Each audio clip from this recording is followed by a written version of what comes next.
You. Are you alive? When I returned home for the first time in a year, there was my 5-year-old niece sleeping in the garden on a cardboard. I was puzzled by this strange sight. After all, I had heard that my brother's child had passed away in an accident last year. Moreover, wearing tattered clothes and looking emaciated, she was completely different from the way I remembered her. Where's your dad? Daddy went somewhere with a new mommy. My niece looked up at me with a frightened, mournful expression. Anyway, I can't let this child stay here. I immediately took my niece and left my parents' house.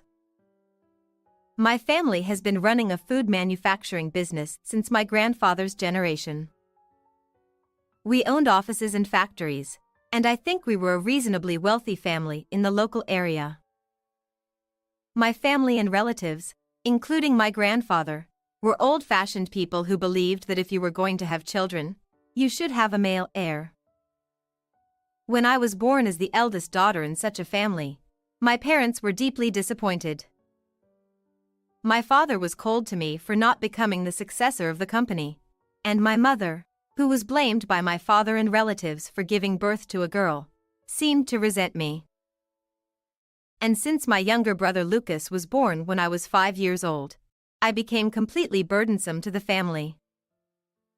I was raised differently from my brother in everything from daily meals, clothes, lessons, and the school I attended. Spoiled by my parents and cherished by relatives, my brother grew up to be exactly like my father. He looked down on me and behaved like a prince at home, and my parents let him do as he pleased without reproach. I became completely fed up with such a family, so after graduating from high school, I went to a university far from home. Even when I studied abroad and got a job offer from an overseas apparel firm, the only words I got from my parents were "do as you like." Since then, I have remained estranged from my family. I received news of my mother's sudden death when I was 29 years old. When I returned home temporarily to attend the funeral, I met that child for the first time. Hey, let's play. During the funeral, a girl of about 3 years old came up to me with a ball in her hand and pulled the hem of my skirt. I wonder who she is, a relative's child? Since I hadn't been back to the US for several years, I thought she must be a child born to some relative during that time. Sure, let's play. What's your name? I squatted down to her eye level, and the girl replied with a smile. I'm Gabriel. I remember how adorable she looked just bouncing with joy when I rolled the ball for her. While we were playing in the yard for a while, my brother Lucas, who seemed to have come to smoke, approached us with a dubious look. Hey, big sis. Everyone else is still working, you know. What are you slacking off here for? Oh, Dad. I was taken aback by Gabriel's words. Ignoring me, Lucas bluntly said, Everyone's busy, so go back to your room. And chased Gabriel into a nearby room. Wait. What? Who's her father? Whose child is she? It's none of your business. With a curt reply, my brother threw away his cigarette and quickly left the scene. It was as if he didn't want me to touch upon the subject of that child. Curious, I made inquiries about Gabriel while helping the relatives, and I was surprised to learn from them that she was Lucas's daughter. She's your niece, isn't she? Didn't you know? They said. I was speechless. Not only did I not know that my brother had a daughter, but I didn't even know he was married. When I asked for more details, it seemed that while I was away in America, my brother had been living his life as he pleased. After fooling around in college, he got his girlfriend pregnant and had a shotgun wedding. After graduating, he lived with his wife and child at my parents' house under the pretext of taking over the family business, but he left all the work to my parents and his wife. My parents continued to spoil my brother as usual and didn't care at all about his wife. The wife, who was treated like a servant and helped with the family business for free, finally couldn't stand it anymore and divorced him, leaving their daughter Gabriel behind, and disappeared without a trace earlier this year. The relatives criticized the former wife, saying, "Leaving behind a 3-year-old daughter like that is outrageous." But I couldn't bring myself to blame her. If you've grown up normally, you wouldn't be able to endure living with parents who favored their eldest son and a brother who acted like a king, even for a few days. Did my father and brother not inform me about the marriage or the niece because they didn't want to consider me a relative? It doesn't matter anymore. A year later, just after the first anniversary of my mother's death, my father followed her into the afterlife. Dealing with the funeral stuff seems like a hassle, so big sis, you do it. You're the eldest daughter.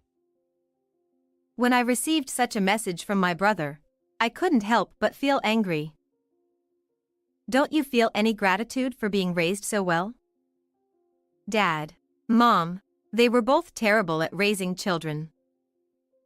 However, I was also urged by the employees of my father's company and the relatives to handle the funeral, and I ended up returning home and taking charge of the funeral. It was a few days that I was not looking forward to, but I had one thing to look forward to. Can I see Gabriel again? Is it because I'm the closest relative after my brother among the blood relatives? Since the first time we met, I had been curious about Gabriel for various reasons. However, during the funeral, I couldn't find my niece anywhere. Instead, standing next to my brother was a young woman I hadn't seen before. Casually inquiring, the woman introduced herself as my brother's new wife. I apologize for the late introduction. I'm Lucas's sister. By the way, where is Gabriel today? Upon asking, she looked sad and bowed her head. The new wife said, "Our daughter passed away in an accident 6 months ago." Furthermore, she continued, her injuries were severe, so we kept the funeral as private as possible. I had just become part of our new family. I was so shocked that I froze on the spot. The sense of loss at that moment was perhaps even greater than losing my parents. That child is no longer here. Once again, I wasn't informed of anything. However, without time to dwell on the sadness, as soon as the funeral was over, those around me immediately urged discussions about inheritance. You should handle the procedures since they're bothersome. Oh, but all the assets belong to me. Don't hold it against me. It's in Dad's will. My brother said this triumphantly, but I didn't care. It was easy to imagine that everything would be left to the eldest son, as stated in the will. I just wanted to sever ties with this family as soon as possible, as I didn't care about anything else. With that in mind, I left all the administrative tasks to the notary public and lawyers I knew. As a result, my brother ended up inheriting the family's land, house, and business. I handed over my niece's condolence money to the new wife and then left America as if fleeing. Then, one day, a year later, something happened. I was ordered to go on a business trip to an American design company affiliated with my workplace. I might as well take a trip while I'm at it. There are places I want to visit. I took a few days off after returning from the business trip, as the world was in the midst of the summer vacation season. Watching families going home for the holidays, I felt like visiting the gravesite. I want to see that child. I remembered Gabriel, who had spoken to me 2 years ago. Why did I feel so nostalgic for my niece, whom I had only played with once? It's truly mysterious. Before I knew it, I found myself heading towards the graves where my parents slept. And as I offered flowers and cleaned the gravestone, something caught my attention. Why isn't Gabriel's name on the gravestone? Feeling strange, I immediately decided to visit my parents' house. However, when I rang the doorbell, no one came out, as if they were not at home. At a loss, I stood there for a while, and then I heard a noise coming from the back of the house. Is someone in the garden? Timidly, I walked towards the source of the sound. Huh? The moment I saw the bizarre sight spread out there, I couldn't move for a while. In a place not visible from the street, there were countless old cardboard boxes piled up haphazardly. In the center, there was the figure of a girl lying down, curled up small. As I stood dumbfounded, she noticed my presence too. She got up clumsily and said in a thin voice, Who are you? I used to live in this house. And you? Covered in garbage, skinny, and wearing tattered clothes, the girl was honestly a little eerie. However, with the next words she uttered, that feeling vanished instantly. I'm Gabriel. The girl said the name of my niece, whom I had longed to see. Is it true? You're alive. As I inadvertently grabbed Gabriel's shoulder and said so, she trembled and showed a frightened expression. Oh, sorry for surprising you. I'm your father's older sister. Don't you remember? We played with a ball before. I'm sorry. I don't remember. Since my niece was only 3 years old at the time, it's understandable that she didn't remember me. Where's Dad? He went somewhere with a new mommy. It seemed that my brother and his wife had not returned home, leaving my niece behind. Anyway, let's go inside. I have the key to this house. I can't go inside the house. Daddy and Mommy said to stay here. That's what my niece pointed at, a crude tent made of cardboard. On top of that, I'm only allowed to go in the storage room on rainy days, but not today because it's sunny. She continued. I didn't know the details, but I understood that it was not a normal situation. It's not good to let this child stay here. Intuitively thinking so, I picked up my niece and ran away without thinking about the consequences. From there, I took Gabriel to the weekly apartment I was renting while staying in America. I fed her, bathed her, and dressed her in new clothes I bought on my way back, and it was then that I finally realized what I had done. I took the child without permission from the guardian. I might be reported. As I thought about such things, Gabriel began to cry. Oh, I see. It must be scary to suddenly have someone you don't know doing all sorts of things to you. I'm sorry. No, it's not that. The food is delicious, the bath is warm, this place is like heaven. And Thank you, Auntie. with a relieved expression, my niece said so. I heard that she hadn't had a decent meal or bath for a long time. Where did my brother go? Why is Gabriel living in such a place? There were so many things I wanted to know. I couldn't get any useful information even when I asked my 5-year-old niece. I tried to contact my brother many times, and finally, 2 days after protecting Gabriel, I was able to get through to him. Finally. Where are you leaving your own child? Ha! Don't suddenly yell at me. You're annoying. Hey, She was with you, wasn't she? It's perfect. From now on, you're going to take care of Gabriel. Lucas showed no signs of remorse and, on the contrary, said something outrageous. Huh? What are you saying? Wasn't that child supposed to be dead? Did I say that? But it's not my fault. My current wife said she doesn't want other people's children.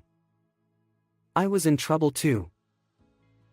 The current wife he mentioned is undoubtedly the second wife I met a year ago. She had sincerely conveyed her regret that my niece had passed away, but now she's saying she doesn't want her. I couldn't believe it. I don't know where the ex-wife went, and neither of my parents is here. Feel free to adopt her if you want. It's a hassle. While I was confused, my brother simply said that and hung up the phone. I tried to contact him again, but it seemed that he had turned off his phone. The next day, I also went to my brother's company, but I couldn't get through to him. Nevertheless, I wanted to know the details, so I tried to contact relatives and company employees one after another. Then, I was able to get in touch with a former employee who used to work under my father and learned about my brother and niece's situation. My brother officially became the manager of the company when my father fell ill, but he brought the company to the brink of bankruptcy in less than half a year. He didn't learn anything about managing a business and just lounged around in the president's chair, so it's natural. The second wife is the daughter of the president of a company with whom my father had a long-standing relationship, and since she hadn't been very fortunate in finding a good match, the parents introduced them to each other. The president on the other side said, "Let's merge our companies if you have a daughter and a child," and my father and brother agreed without hesitation. Moreover, as a ridiculous bonus for agreeing to the merger, if they agreed to the merger, they would help with the financial management of my brother's company and even shoulder his debts. My greedy father and brother jumped at the chance. The formal procedure was planned to be carried out when they had a child between them. After that, I stopped seeing my niece around the house. That was how it ended, and anger welled up inside me. Don't you find it strange that the president's daughter suddenly disappeared from the house? Since there were frequent comings and goings of employees between the company and my parents' house, it's hard to believe that no one knew about my niece. I was just an employee and could only follow the wishes of the presidents. Besides, I've already retired. The former employee's excuses seemed somewhat lame. And when I was told to take care of her, I almost shouted. After that, although there were some relatives who contacted me, they all said the same thing: I don't want to get involved, or it's none of our business. Even though a 5-year-old child was suffering, all my relatives are unanimously. Thinking that these people were my relatives made me really dislike them, and I literally held my head in my hands. Auntie, am I an unwanted child? My niece muttered suddenly. Just like when I first met her, while pulling the hem of my skirt. I watched her with rapt attention. Am I an unwanted child? It's something I've thought about countless times since I was a child. As I gently hugged my niece, words that I had always wanted someone to say to me in the past came out reflexively. You're not an unwanted child. And I vowed to protect this child alone, and at the same time decided to send my brother, who had been treating my niece roughly with my selfishness, to hell. Immediately afterward, I contacted the judicial scrivener and lawyer who had helped me with the inheritance of my father. I'm glad I went through the procedures just in case. When I requested with a smile, both of them kindly agreed to help me. Everything was ready 2 weeks later. Then, my brother, who realized the seriousness of the matter, said furious calls and messages like a demon. I only replied, "I'll explain it to you. So come to the company," and with the lawyer, headed to the conference room of my brother's company, where my brother and his wife were already waiting. Furious. Hey, you damn sister. Why is our parents' house up for sale? What do you mean selling the car and the factory? According to my brother and his wife, a bailiff suddenly came to their house this morning and told them to vacate their home. It's all written in the documents that were sent to you by the court. My brother, who was about to grab me and attack, I responded calmly. Most likely, he ignored the contents of the certified mail and just threw it away. It's what the court decided. Since we agreed, you have to pay what you owe. I didn't agree to anything. Besides, I don't remember you asking me for money. Why do I have to explain what was written in the documents again? A year ago, didn't you take all of Dad's inheritance? That was actually not allowed. So I used my rights to file a complaint. Yes, a year ago, when I went through the inheritance procedures, I also filed a complaint called an infringement of the reserved portion. A right to demand fair distribution against a will that unfairly distributes inheritance to specific individuals. At that time, I had intended to abandon all the inheritance because I wanted to sever ties with my family.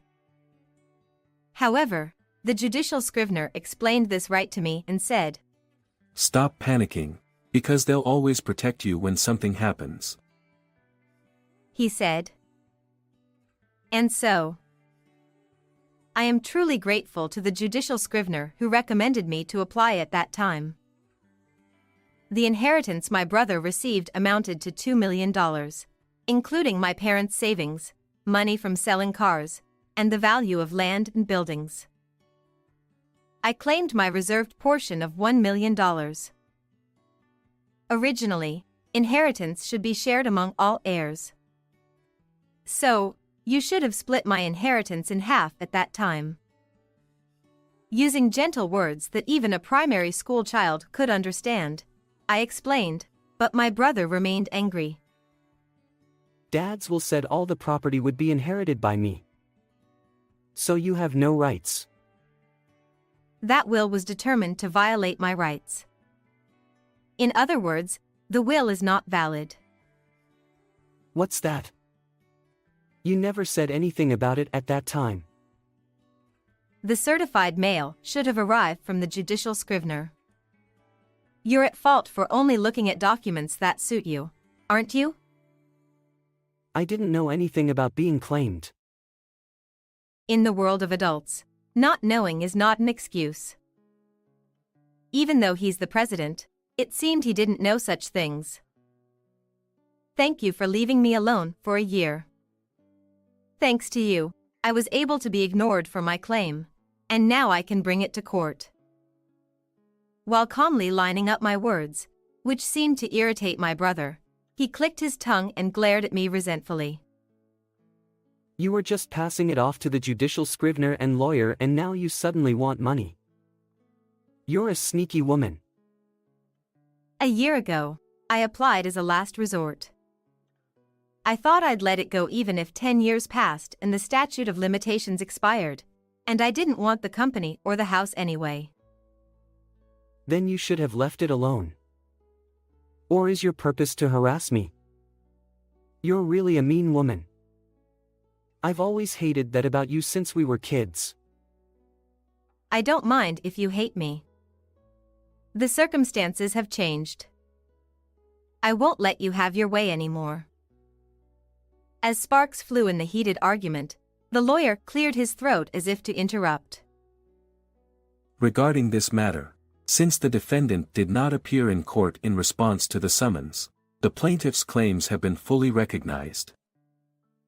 He calmly stated only the facts. If my brother had attended the trial properly, perhaps he wouldn't have had to pay according to our terms. He probably couldn't afford such a large sum as $1 million. I knew that my brother and his wife were relying on the inheritance left by our parents and the assets of the second wife's family. And I also knew that they had been squandering their money without doing any proper work. The assessed value of the family's land and house at the time was around $300,000, right? The rest will be paid in installments. Do you think you'll win with that? My brother suddenly sneered and pulled his wife close before speaking. If we have a child together, our company will merge with her family's. Then it'll be easy to come up with $1 million. We're still young, and we can have a child right away. He added, and they both laughed triumphantly. What about the child? What will happen to Gabriel? I didn't expect a reasonable answer, but I asked anyway. I don't want a child conceived with a stranger. Besides, as a woman, she won't be an heir, and I have no obligation to raise her. The first to respond was the second wife. Her expression was filled with malice, completely different from what I saw at the funeral. I felt a little scared of her duality. If a legitimate heir is born between us, we don't need her. If you don't take her, she'll just go to an institution. This was the reaction I expected. I said, "Is that so?" with apparent disinterest, then took out my phone. By the way, your father seems really angry about my niece. Is everything okay? I said to the second wife, pointing my phone at her, showing the furious face of a man. The two of them, upon seeing the image, visibly changed their expressions. And for good reason, because the man in the image was the second wife's father. The father, glaring at my brother. I never heard anything about a child. If what Lucas's sister said is true, it makes me doubt you guys' character. He quietly stated. Then, he turned to the second wife and shouted. I never raised a heartless person who would mistreat a young child like that. Why? How? It seemed my brother didn't expect me to contact the second wife's father, and the couple began to tremble. It's impossible not to make arrangements when you think about it normally. Not only did my brother have a child with his ex-wife, but he also never mentioned my existence to the second wife's parents. If he seriously thought he could keep it hidden, it was incredibly naive. The father said, A man who would abandon his own child for money is not needed in our family. There will be no talk of a merger, and my daughter will be disowned. And he hung up the phone. I was relieved that the second wife's father turned out to be a decent person. Hey, where did you take Gabriel? Bring her back now. My brother shouted, pale. What are you going to do with that child? You don't want her, right? Shut up. She's my child. Gabriel belongs to me. I'll take her if you won't. Too bad. I've already completed the adoption process, so she's already part of my family. What? What the hell are you doing? You didn't say anything about it. You said to do as I pleased. In the next moment, my brother finally grabbed me by the collar. Immediately, the lawyer restrained him, but he struggled and couldn't be restrained. Despite his face turning red with anger, tears welled up in his eyes. You useless burden on the family. You're worthless. You should just listen to me and Dad. Stamping his feet and saying whatever came to mind, Lucas was like a child throwing a tantrum. If the merger falls through, my company will go bankrupt. Then I won't be able to pay you any money. He forgot that this was a company meeting and finally started crying like a baby. At that moment, employees who had heard the commotion gathered around. Deal with this young guy. Isn't he your boss? As I said to the crowd, several men began to restrain my brother. The inheritance has already been legally determined to be paid. Work hard and pay it off. I don't know anything about the company. Finally, I spoke calmly to my subdued brother, making eye contact with him. You can't escape from the court. Don't say it's too much trouble anymore. Looking back, I realized that I had never scolded my brother like this before, as his older sister. For him, who had always been the prince, being admonished by his older sister must have been the ultimate humiliation. But Lucas couldn't say anything back and just slumped to his knees. Afterward, my brother and his wife divorced, and our family's company went bankrupt soon after. My brother sold the family home and car, but it was nowhere near enough to cover the claimed inheritance. I used my connections to introduce my brother to a cleaning job through a dispatch agency. But in the end, he only worked earnestly at first and quit after a few months. He couldn't endure manual labor and extreme poverty, having been a prince all his life. Recently, I heard from colleagues in America that my brother, who looked like a homeless person, was seen sleeping in a park on cardboard. On the other hand, my niece immigrated overseas with me and started attending a local elementary school this spring. She is loved by all my colleagues and friends and is enjoying happy days. She will never again think of herself as an unwanted child. How did you like this story? Please consider subscribing to the channel. Well then, let's meet in the next video.